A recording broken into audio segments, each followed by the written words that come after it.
Here is our main story on the Rated R Safety Show. And if you're ready, let's talk about this. This is the main story. This is the concession speech that was done yesterday. So let's take a listen together if you have not heard it already. Good afternoon. Good.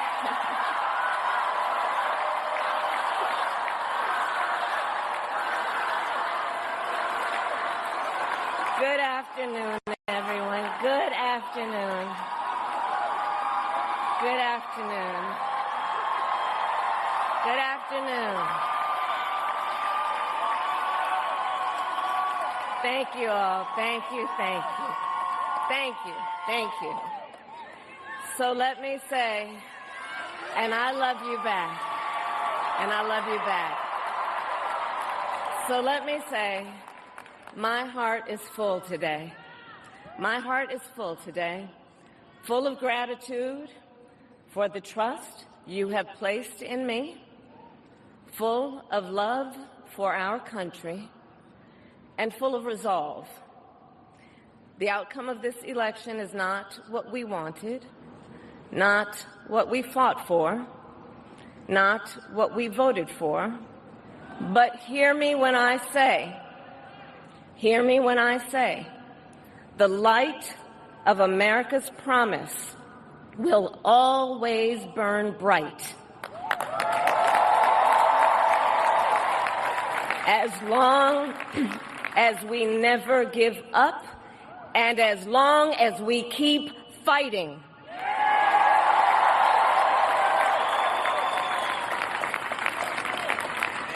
To my beloved Doug and our family, I love you so very much. To President Biden and Dr. Biden, thank you for your faith and support.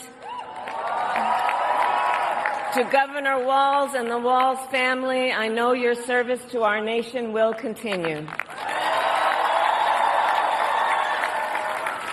And to my extraordinary team, to the volunteers who gave so much of themselves, to the poll workers and the local election officials, I thank you all. Look, I am so proud of the race we ran and the way we ran it.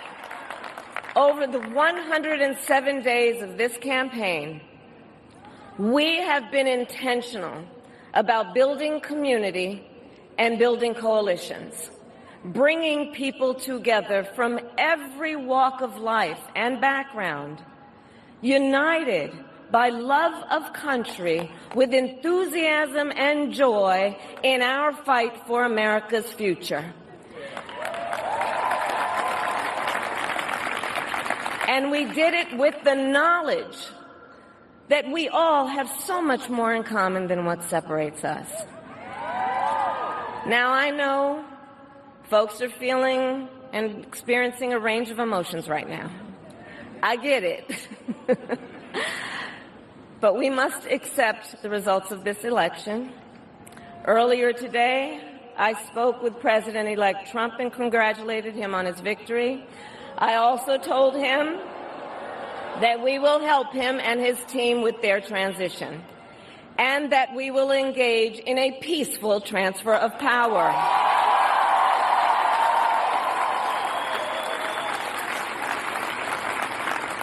A fundamental principle of American democracy is that when we lose an election, we accept the results. That principle, as much as any other, distinguishes democracy from monarchy or tyranny. And anyone who seeks the public trust must honor it. At the same time, in our nation, we owe loyalty not to a president or a party, but to the Constitution of the United States.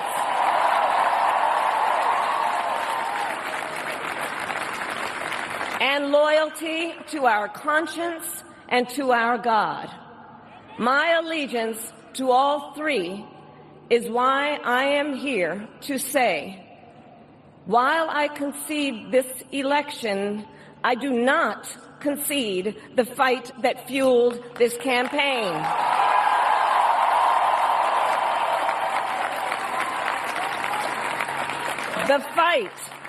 The fight for freedom, for opportunity, for fairness, and the dignity of all people. A fight for the ideals at the heart of our nation, the ideals that reflect America at our best. That is a fight I will never give up.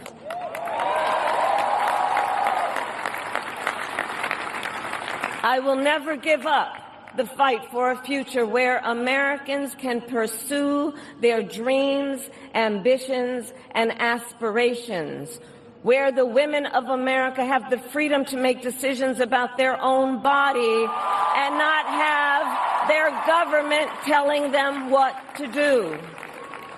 We will never give up the fight to protect our schools and our streets from gun violence.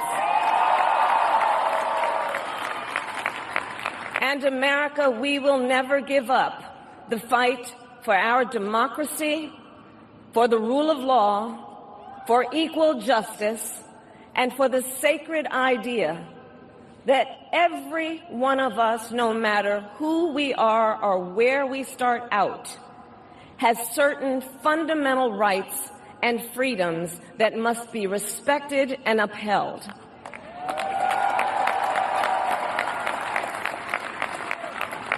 And we will continue to wage this fight in the voting booth, in the courts, and in the public square. And we will also wage it in quieter ways, in how we live our lives, by treating one another with kindness and respect, by looking in the face of a stranger and seeing a neighbor, by always using our strength to lift people up, to fight for the dignity that all people deserve.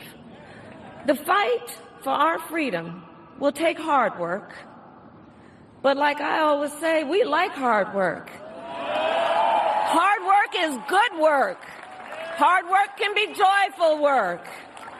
And the fight for our country is always worth it. It is always worth it.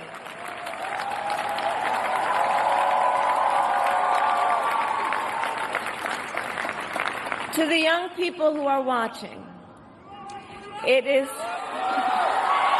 I love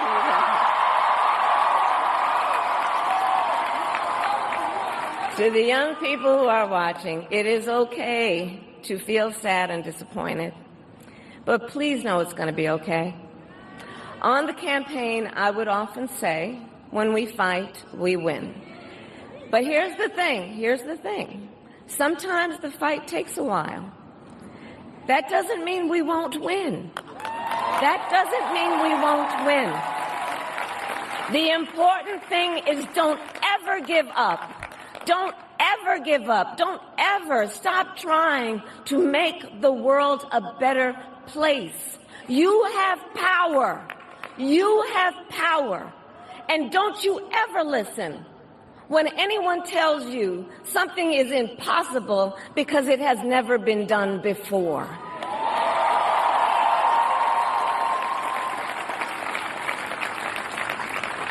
You have the capacity to do extraordinary good in the world. And so to everyone who is watching, do not despair. This is not a time to throw up our hands. This is a time to roll up our sleeves.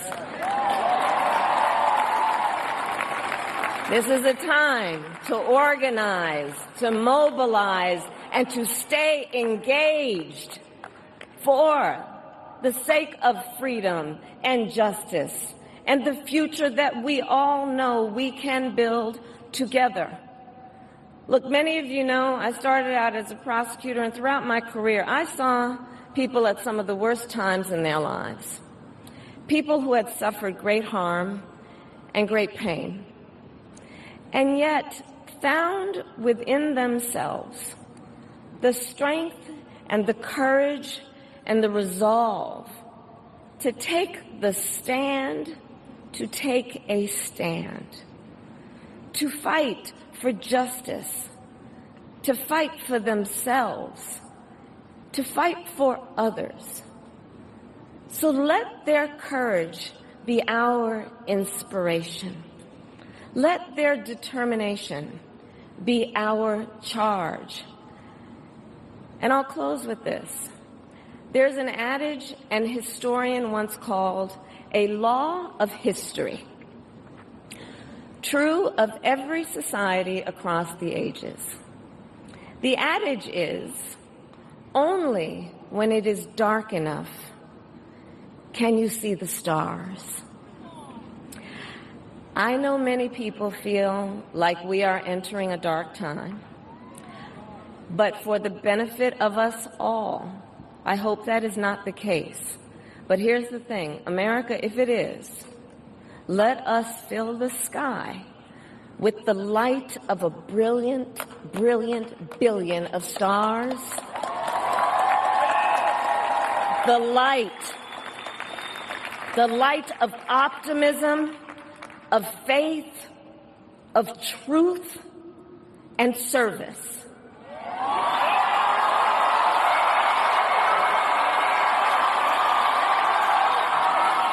HU. And may that work guide us, even in the face of setbacks, toward the extraordinary promise of the United States of America. I thank you all. May God bless you, and may God bless the United States of America. I thank you all.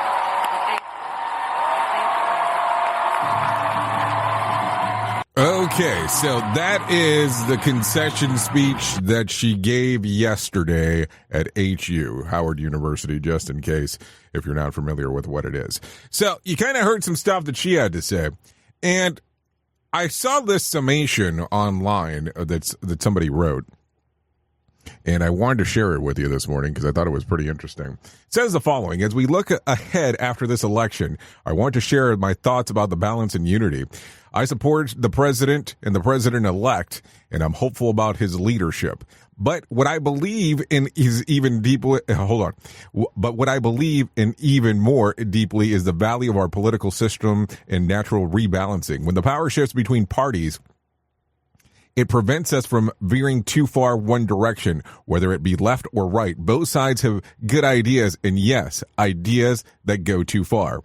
If one party held control indefinitely, we'd lose the essential checks. The shift in power is what keeps us on track, correcting over time for the betterment of all. As Americans, we can respect this process even if we don't all agree with each outcome.